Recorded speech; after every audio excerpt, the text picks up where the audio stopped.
Okay, so we're not sure if we're live, but I'm just gonna keep talking. There we go. I am live. I am live. Um, Hi, and welcome to the Dear Daughter page, and also welcome to my younger self.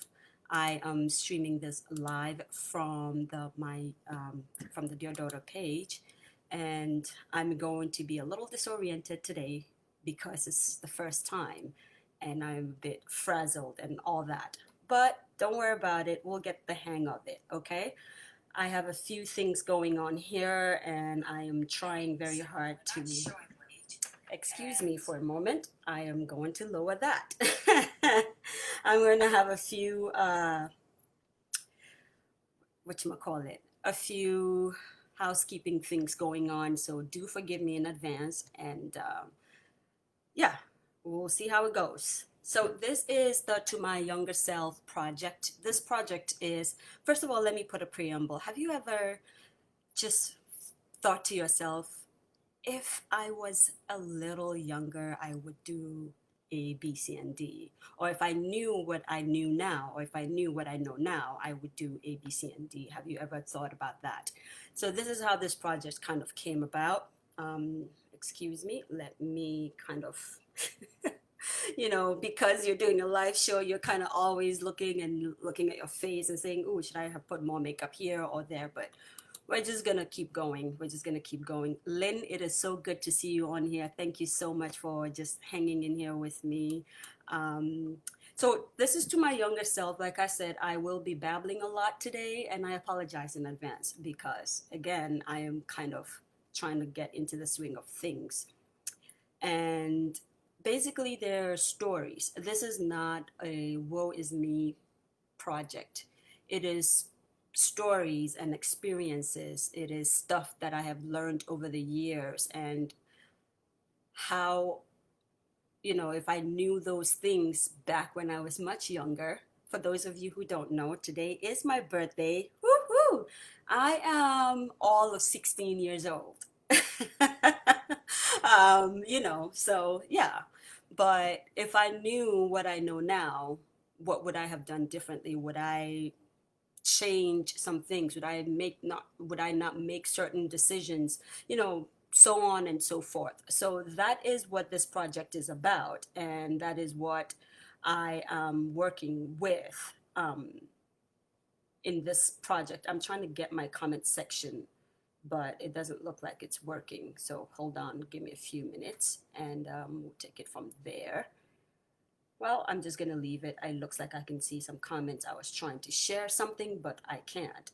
And if you have any comments, of course, just go ahead and log it right there. Just, say something to me. You can say happy birthday or not. Okay. But so these are experiences, these are stories, these are very short.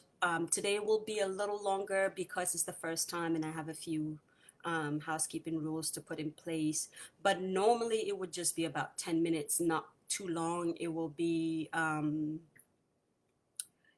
always start from a story that I either got from my dad, who is a great storyteller, or from my mom, or, just little stories that have affected me. They're almost always like teachable moments. Hi, Lola. Hi, Seti. It is good to see you. These ladies, they're all like my backup singers. They are like my biggest cheerleaders. I love you guys so much, and thank you for joining me. And we should be getting off in about 15 minutes tops.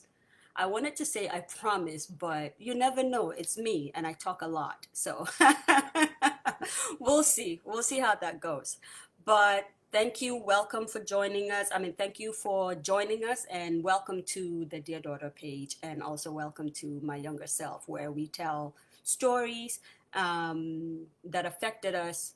Every once in a while, I will have a guest a guest interviewer or interviewee depending, and they would tell us their stories, and they would tell us what, if anything, they learned and how it affected their lives. So basically that's it. Today I want to go in and tell a story that I've carried with me for a long time. Also, just to warn you, some of these stories might sound like they're regrettable stories, or they're gory, or they have, scarred me in some ways, and they have not. It is not a sob story episode. These are not, you know, oh my God, life is happening and something got me kind of thing. This is not what this is, okay? They're just experiences. That's all they are. Experiences with stories. That's all they are, okay? Okay. So today's topic is don't waste time in front of the mirror. And the reason being that growing up, I wasted a lot of time in front of the mirror. Today being my birthday, I got to thinking a lot about my mom. Of course, the woman who birthed me. She was such a strong woman, really, especially having to rear me and raise me because I was very rebellious. And I got a little emotional. And as I got to thinking what would be my first topic for this project, it dawned on me that I would talk about her a bit. And I would have to put a preamble in here. It is not to put my mom down. It's just that she was a first time mother and certain things she didn't know. Basically, that's it. And I carried these things with me for a very, very, very long time. It's broken now, so I can talk about it. So there will be very emotional moments, there will be open times, there will be, just a whole lot of things going on, but it's a journey, so take it with me, right? Okay.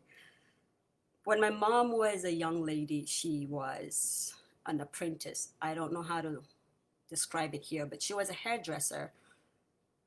Again, I'm not sure what the American term is, but she owned a salon, and people would go in and get their hair done.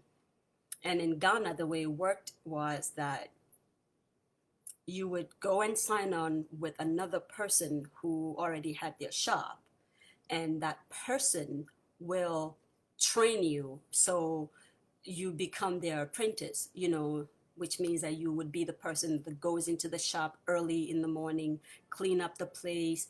And of course, we didn't have consistent running water. So you would have to go either to a place that had consistent running water or by the riverside or wherever, go get buckets and buckets of water into the salon because that's how people wash their hair, and so on and so forth. That was part of the apprentice job. And that's what my mom was at the time that this story happened. And I must have been maybe 8 years, maybe 10, not more. And so, mom being mom, she put us to work, me and my little sister.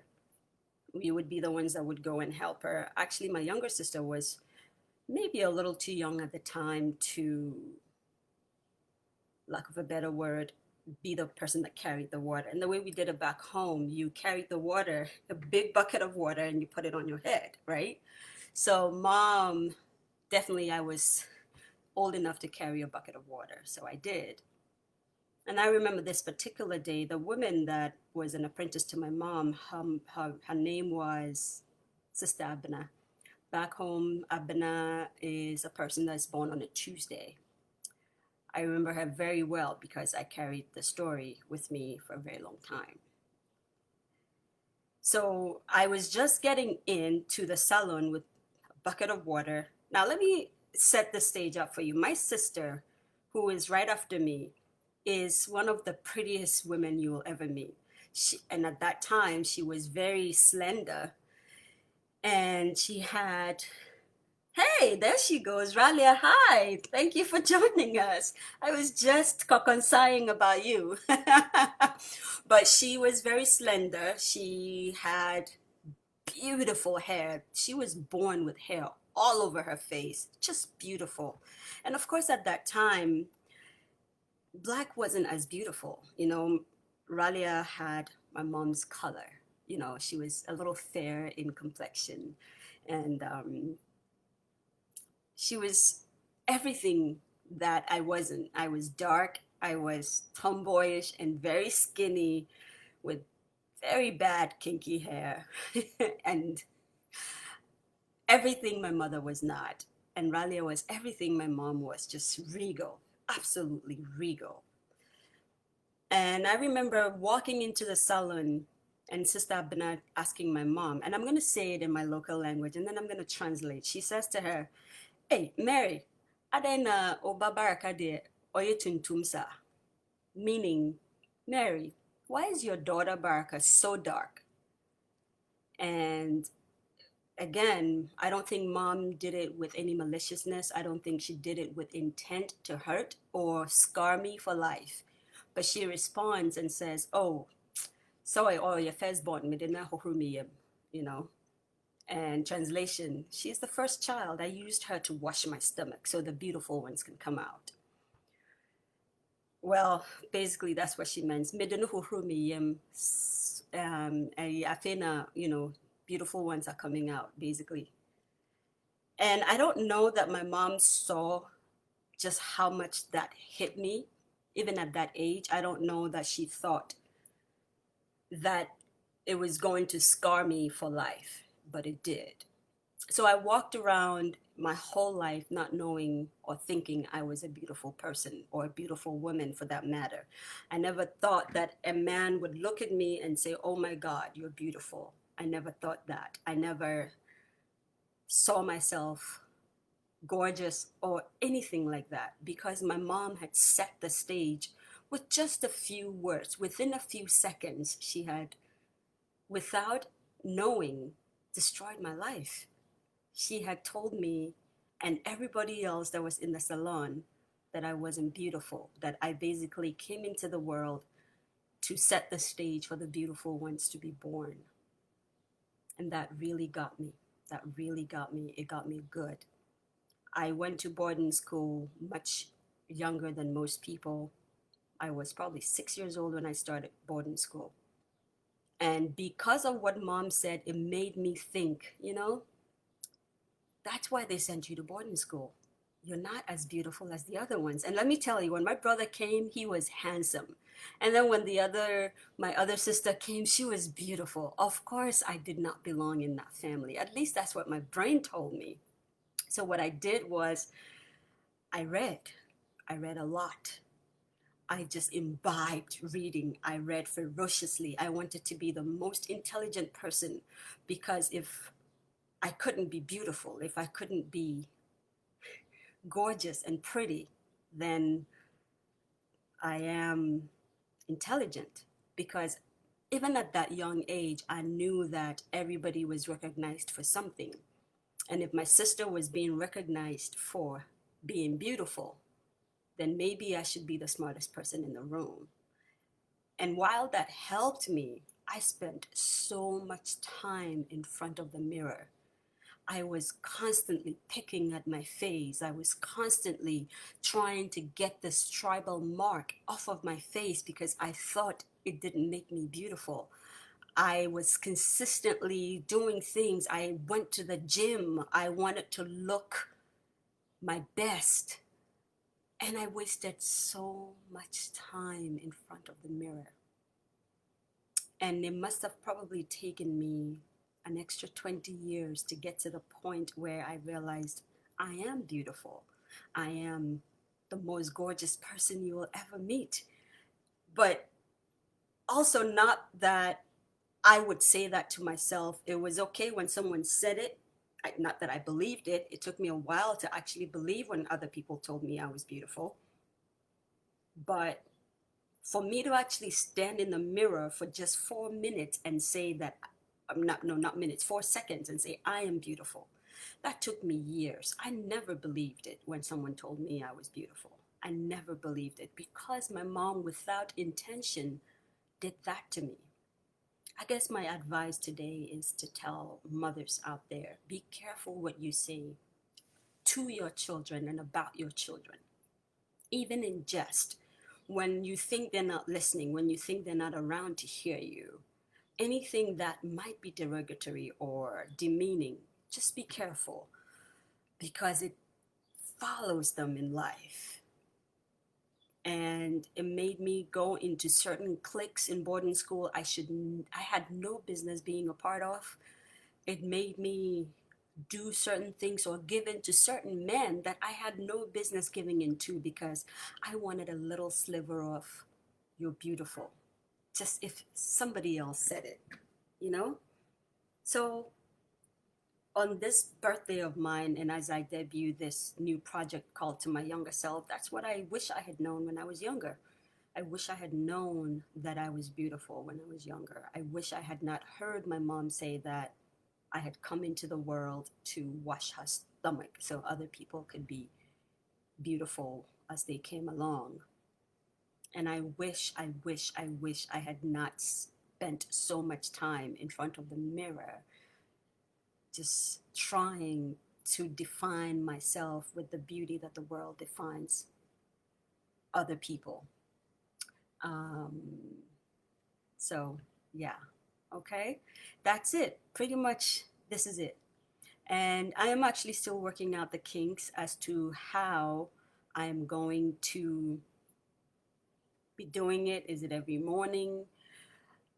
I was born on a Tuesday, believe it or not, in Ghana. So I was thinking I might do it every Tuesday morning. It will be every Tuesday morning during the week. And we'll see, right? So I guess I'll see you guys next Tuesday for To My Younger Self. Like I said, today was a little longer. It's going on for about 16, 17 minutes, but that's okay. We are allowed to not be perfect all the time. And for those of you who have wished me happy birthday through video calls, through text messages, through WhatsApp messages, through Facebook posts, and all kinds of other ways, through flowers being sent, and all the beautiful things you're doing. I truly appreciate it. Thank you so much. And yeah, welcome to the dream and welcome to storytelling. I appreciate you. I love you guys. Thanks for hanging in there with me. This is ZoeBaraka, and I'll see you next week. Bye bye.